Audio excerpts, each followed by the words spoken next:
and I'll entertain any questions. Okay? So I've been here just about 7 months. When I got here, I spent some time getting to know the officers, the different precincts, every division that I could. We started restructuring this department, myself, the command staff, and the captains kind of looked at what we had. We decentralized a lot of stuff, meaning that centralization versus decentralization. So I got robbery detectives that work out of headquarters. I think I get a better bang for my buck by putting those robbery detectives into precincts and letting them work hand in hand with the officers, the captain, the other. I don't need Jill. She has a robbery to call downtown and say, I need a robbery detective, or can you give me an update? I need her to walk out of her office and they'd be right there. Communication and the speed of things happening. And if I've got robbery detectives downtown, I'm not sure who they're accountable to. If I've got them in the precinct, I know who they're accountable to, right? They're accountable to the area, the communities, the businesses in that precinct. Just good business is best practice. I like Jill having oversight, like all the captains having oversight of the resources. Because I'm going to hold her accountable for what happens in her communities, I better give her the resources to handle it, right? We also brought back our HIP units, or our bike and street level enforcement. That was also downtown. We had a very large narcotics division here, almost 40 detectives. So unless Pablo Escobar is on every street corner of Newport News, which maybe he is, I don't see it, but we decentralized that. We brought back the HIP teams in each precinct, and so she also has now detectives and a street unit that can address violent crime. I don't have Al Capone going through Newport News and shooting people and doing robberies. I don't have that. What I do have is young people that can't control themselves with anger and violence and conflict, and they take it out on each other, right? And they can't hit anything they're shooting at, and they hit innocent people or innocent homes, right? Vehicles. I think we had, anybody know how many homicides we had this year?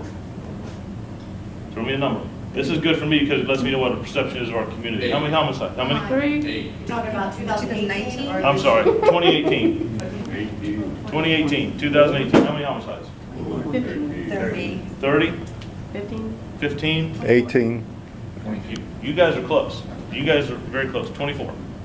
24. I was at a community meeting the other day. They told me 75, 112. We ain't in Chicago. That's the way the media perceives You're right. us. Every time Yep. something bad happens in Newport News, Yep. it is number 1 or number 2, us in Portsmouth.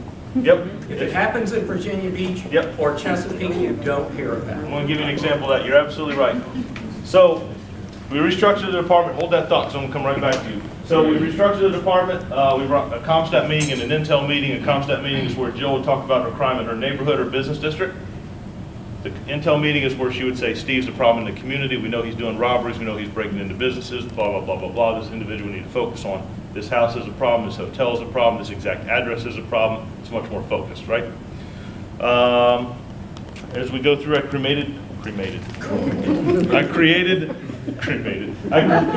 don't tell Teejans. I created a community and youth outreach. I think this city is too big to not have more focus on community and youth and businesses and faith leaders. So there's a 20-man division. 13 of those are SROs. I'm not so sure. I don't know what they did last summer during the summer months when school's out, but I know what they're doing this summer. All right, we're going to have some focus on youth in this city. There's 4 or 5 officers, which Val's a part of.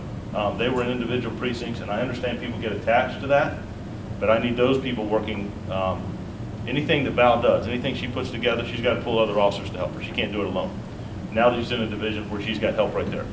We're centralizing that and taking it all over. She can still do the stuff that she's connected with in the North Precinct, but now she's got a group that she can pull from without pulling officers from the street. I got to keep butts in the seat in the communities we're serving. So with that, anybody ever heard of a police athletic league? Anybody in New York, PAL, boxing? Right. So we're too big of a city not to have it. I think we had it one time before, got away from it. Well, we're bringing that back. So the first thing we did, I will share with you, and what I want to bring back to you is we started a Chiefs Challenge basketball league. There are eight boys and girls clubs in Newport News, located throughout, right? So we're kind of linear, located throughout the city. So I asked for volunteers, for officers to coach young boys, middle school age, 12, 13, 14. At least that's what they told me. There were some Twin Towers in there, Mike. I don't know if all those guys were, and some look like they played college basketball. I don't know. But 12, 13, and 14, they had to coach those guys, meet with them one night a week, usually Wednesday night they would coach them. And I needed men in this department interacting with young men in these communities. So they coached them on the weekend, one night a week, and then we played all our games on Saturday at the Boys and Girls Club down on Hampton, the Road Boulevard. Of course, it'd be the one out. So we played eight-week season, and then we had like our own. We had a winner there of the league, and then we had a tournament, like our own March Madness, right, or single elimination, just last Saturday. And the team that won it took down, and Dr. Cherry and the mayor got to meet them at the city council meeting and recognize them. So, how big a deal is that? There's a lot more going on in that gym, and there's a lot more interaction with those kids than just basketball. Rob and the Police Foundation funded it. We had referees come in. It was a 3-on-3 basketball tournament. There's 5 guys on each team. We played half-court games, and I would look in the stands and see kids from the community coming in. I would see some family members. I didn't anticipate that. I thought it would just kind of be the kids. I needed, it was good to see. So the Captain Tegens, who oversees our community youth division, he called me yesterday and he said, these 8 coaches, they want to know what's next. They're ready to do something else, right? They volunteer their time. That's important. So getting back to what you said. I asked every media outlet, all 3 of them, to come to those games on the weekend and see those officers and those kids together. All 8 weeks, and even in the tournament. You know how many showed up? 0. One of those kids would have brought a gun into that place, I couldn't have kept them away. So your comment is exactly right. Absolutely. And that's a problem. So we've got to tell our story. So I'm trying to work with our media relations to craft. We're going to do a balanced scorecard, and that basically what that means is kind of guiding us what we're going to do in 2019. And one of the things we talked about is we're going to put out about 2 or 3 stories a month, whether we got to send them to YouTube or we got a video and send them, but I'm not getting out the good stuff going on in the city. We did a press conference at the end of the year, maybe 2 weeks ago. Anybody know, is crime up or down in Newport News? Down. By how much? Oh! 8%. 5%. 5%. 5%. You guys get it. We had a decrease in murder. We had a decrease in robbery, which is good because robberies, the numbers, robberies are a bigger number, and it lets me know what does our street level violence look like. We had a decrease in murder. We had a decrease in robbery. We had a decrease in rape. We fell short in assaults. Aggravated assaults was what carried us and pushed us over in violence. However, I had 92 people shot in Newport News last year in 2018, and in 2017 I had 90 individuals shot. It's about the same number. So I didn't see a big spike there, right? It's even. But we had almost a 20% increase in aggravated assault. Anybody guess? So aggravated assault is a shooting where someone doesn't die, a stabbing where someone doesn't die, or a beating that's severe, broken bones, hospitalization. What do you all think? Well, there's one other thing, strangulation. This is not considered an aggravated assault. I'm not saying it should or shouldn't be, I'm just saying it is. What crime do you think is killing us in aggravated assaults? I think somebody said it over here. Domestic violence. I am going to the same homes multiple times, domestic cases. Anybody know why? Because I'll tell you what, we make about 95% arrests. Because most of them are known, right? It's husband, boyfriend, partner, wife, whatever, ex, whatever. But you know why we keep going back to the same homes? So, me and my friend here are married. He chokes me, right? We go to court. He drops the charges. Over and over and over again. So, Newport News, if there's a rule that you respond to a domestic, that one person has to be arrested. yes. If there's a sign that violence occurred, somebody's getting arrested, right? If it's, involved in the type of personal injury, just because we go to a domestic, a lot of times it's verbal, no, there's not something with no physical evidence of assault. I would bet if we looked, 90% of the time we're arresting somebody on domestic. Nobody wants to get that call that somebody came back. Matter of fact, I think we had is that shooting last night been ruled a suicide? Yes. That's exactly what happened. Mm. When it goes to court, As opposed to the people pressing charges against each other, is there a thing where the court can press charges? We can. And step in, like if it was a child or something? We doesn't the can, court but it is step in? extremely, you have to, it's not what you know, it's what you can prove. And if I've got a male or female partner, whatever, that says, no, that's not what happened, I'm not willing to testify, it's hard. It's hard. So, one of the things I'm going to do is, and I made a promise to the Commonwealth Attorney that as soon as I get the adequate staffing, I'll have it by July, that I will create a position, a detective position, works in our special victims unit that does nothing but oversees domestic violence. I've got to find a way to get ahead of that. I've got to partner with faith leaders. I've got to partner with schools. I want to do some awareness. I want to do some seminars. I want to partner with, not social services, human services. But I got to get that message out. Way too many domestic violence in the city. Way too many that we're responding to. What else have we done? So we restructured. We talked about community youth. Does that domestic stuff perhaps involve alcohol, drugs? It can be Domestically? It can be anything. It can be from alcohol. It can be cheating, man or woman, partner, whatever. It can be upset with schools. They can be upset with each other. You name it. They'd be upset because somebody left a dog outside. Just being able to, I'm telling you. I bet these guys have been here long. I bet they can tell you stories. People argue over whatever. But I've got to be creative and find a better way to address that. And here's the thing. When we patrol up and down the street, if there's a robbery, if there's a fight, we can see that. Officers get out of the car, they respond to that. But domestics happen where? In the house. Inside a building. And that's hard. So it's either that, hey, we've been to a call before, we're flagging that address in our computer system, or if it's in apartment complexes and somebody hears it, and so many times people don't want to get involved, and I understand that. But I would rather somebody call I remember when I was so I did 25 years in Richmond. And I remember one time I was wrestling with I have a 22-year-old daughter, and if she will just stay focused, she will graduate VCU this year in the nursing program. If she will stay focused. But I remember one time we were wrestling around and making noise and stuff. We were in an apartment, and somebody called the police on us, and they came, and man, we were messing around, and I knocked the door, and I was like, oh my gosh, you're going to arrest me for child abuse here. And I was dropping elbows from the top couch, I'm telling you right now. But I would rather get that call and knock on the door and check on somebody, and it'd be nothing, than to go back at 2 in the morning and have to be putting on crime scene tape. But people don't want to get involved, and I understand that. But I just say that to say I've got to do a better job. Our city's got to do a better job with domestic situations, and it's hard. Trying to get on the front end of that, see it on the front end, recognize it before. We got to do a better job. Anything I'm missing in restructuring of the department? Talked about youth. We took about. So if I didn't tell you, I did 25 years in Richmond before I came here. I started there in patrol in 1993. I went through the ranks there. I was a sergeant in the narcotics division. I was a lieutenant in Homeland Security when it first started, right when 9/11 happened. I really didn't know what we were doing. It was a new position. And I didn't know what I was doing there.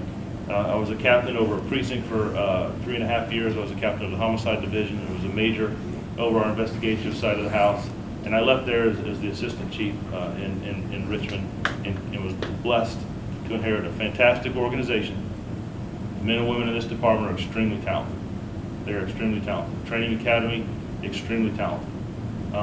Just think we had to refocus some things, right? We got to change with the times.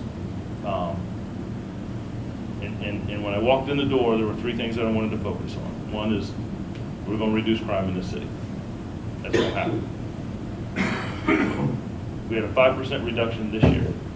And I know we're only about a month into the year, but I look at those numbers every day. Right now, violent crime in Newport News is down 20%. That's huge. We had 13 people shot in the city of Newport News in 2018 in January. So this same time last year, in the month of January, we had 13 people shot. Right now, 3 or 2. We're sitting at 2. There's a change happening here, right? There's a change happening. We're going to have a reduction in homicide. We're going to have a reduction in rape.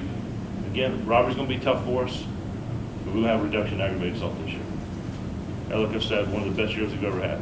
Some very talented men and women here, very, very well trained. And so I am very, very blessed. But we're going to reduce crime. We're going to interact with our businesses, our communities, and our youth. And I care about the health and wellness of our organization. This job that these men and women do are hard.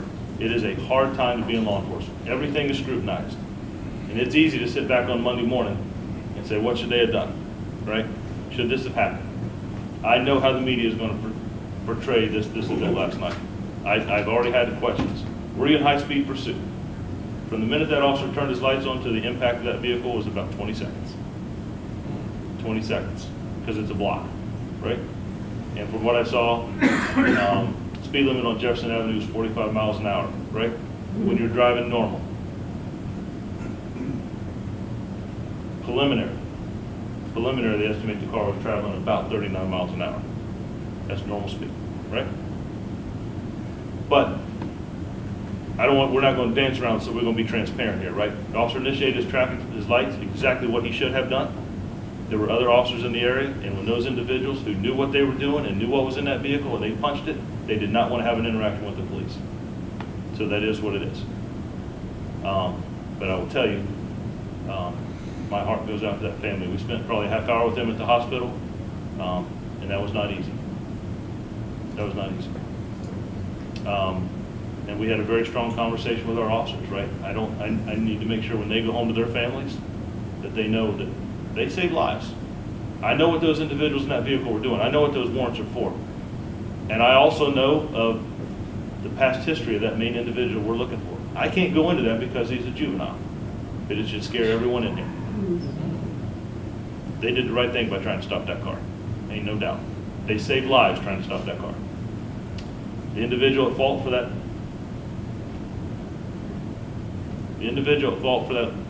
death is the driver of that suspect vehicle. So that's a little bit about kind of what we're doing. There's a couple things that are important to me as we talk about this. I know this is a business group. As we interact with our businesses, we had a homicide. One of the last ones we had, there was on Nettles Road, there was I believe it was a homeless individual, and I think that young man's going to be homeless as well as we go through. But regardless, it was a stabbing outside of 7-Eleven. And what Mike did and some of the officers, they did a community walk with businesses, letting other businesses know what happened. I think that's important, right? I like businesses talking to each other. You guys see people coming in and out of your stores.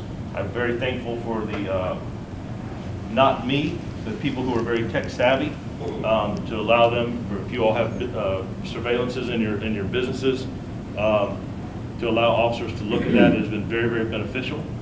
We use a lot of those photos, and I just think that's a good partnership that I like and want to increase. But I want to do as much as I can with the businesses, and I think that's important. Strong coalitions. We certainly have our Faith Leaders Academy and our Citizens Academy. Those are 8 or 9 week courses where we meet a couple times a week and talk about, we expose what we do, why we do it. Youth are important to me. We took a freshman, junior, senior, I got all that jacked up, didn't I? Sophomore, freshman, junior, and senior. Anyway, 4. 4 students from every high school in the city, and we brought them in. They were selected by the SROs, guidance counselors, principals, and we call them Young Adult Police Commissioners. We're going to work with them every Thursday. And I'm going to use that group to help me bridge the gap between youth and the police department. We're going to talk about real life issues. We have a youth forum coming up where we're going to talk about some things. So I've had one youth meeting already. They have a different perspective, right? And I think they're extremely intelligent. So I went to this first meeting, and these kids, you know how kids are, right? All this stuff, right? And then I'm trying to, hey, let's listen. There's about 25. It was a youth group at a church. And I said, well, let me just ask you, does anybody in here know anybody that's been shot in the city of Newport News? Just about every hand went up. Anybody know anybody that's been victim of a homicide in Newport News? Most of the hands went up. Then you could have heard a pin drop. Then we had some strong conversations. So what my plan is with these commissioners, that I want to get their feedback. We're going to divide some, our next meeting, we're going to have some debates about, I need to know from their perspective how they see the city, how they see businesses in the city, how they see their communities, how they see their police department. I'm going to ask them, why do we have crime? Why do we have violence? Because a lot of it is young people. A A lot of it is young people. I want to ask them their perspective. And then I'm going to ask them, I'm going to talk to them about social media. You know, me and you growing up, well, you're probably younger than me, but me and you growing up, we have a disagreement. We may get into a pushing or fist fight, and then we're playing baseball, football, or basketball tomorrow. It's over. Today, that stuff is on social media, and it lingers out there, and people make comments about it. And your friends or people you don't even know, I can't believe you let him say that to you. That goes on, peer pressure, and it escalates. And I'm telling you that the firearms that are recovered out of this city, Richmond is about 225,000 people in Richmond. 180, he's just about 180,000 here in Newport News. We took about 650 guns off the street in 2018. We took about the same number off in 2017. That's about the same number of firearms they take off the street in Richmond. A lot of firearms here. They're coming from traffic stops, search warrants, individuals on the street corner. We got to find a way to address that. We got to find a way to address that. But I want to hear what these young people have to say. I'm going to have a youth forum. I may have stepped in it. We're going to have a youth forum on the 31st. I thought we'd have about 50 or 60 kids. I hear schools are busing kids in and maybe standing room only. We're going to do it at the Midtown Community Center. So, I'm a man. Man. But you know what? It's okay. And if that happens, you know what that tells me? People are engaged. That those kids want to talk. They want to change. They want to change. And that's a good thing. So my plan is after that we will probably take our show on the road and go to some high schools. And I don't want people in uniform facilitating that. I'm going to be looking for some facilitators that help kids are comfortable with, that they'll talk with and open up with. And I just want to listen. I'll have a representation from my department. I'll have a homicide detective in the audience. I'll have a deputy chief. I'll have somebody from recruiting. I'll have somebody from the HR division. I'll have someone from our narcotics division, forensics. So when they ask those questions, that they can hear from the people who do that. I don't just want them hearing from me. And I want my officers interacting with the youth in this city. That's important. Yes, ma'am. What time is the forum? So the forum, I know it's not after curfew. I think it's at, I want to say 5 or 6, but we're not opening it up to the community. I'm not going to open it up to for a couple reasons, but it's just going to be, there's some select people that I've asked to be there, but for right now I want it to be juveniles. I want it to be our youth. As we go forward, I may do that, but right now I just want it to be our youth. The young adult police commissioners, I'm going to ask them to do some things for me that I am going to open up. And some of you may know it better than me. Poetry slams. Anybody ever heard of that? Mm-hmm. Poetry slams. You did poetry slams? Okay. All right. I'm good with that. Everything. Okay. So it's from what I understand, kids express themselves in like words and rhyme. But I want those commissioners to put it on. I want them to screen the entries. I want them to set up the refreshments. I want them to have seating. That I will open up to the community because I want citizens here to also know what the youth of the city see, how they feel, what they think. I'm trying to think. Anything big guys that I'm missing that I haven't hit on that we're doing?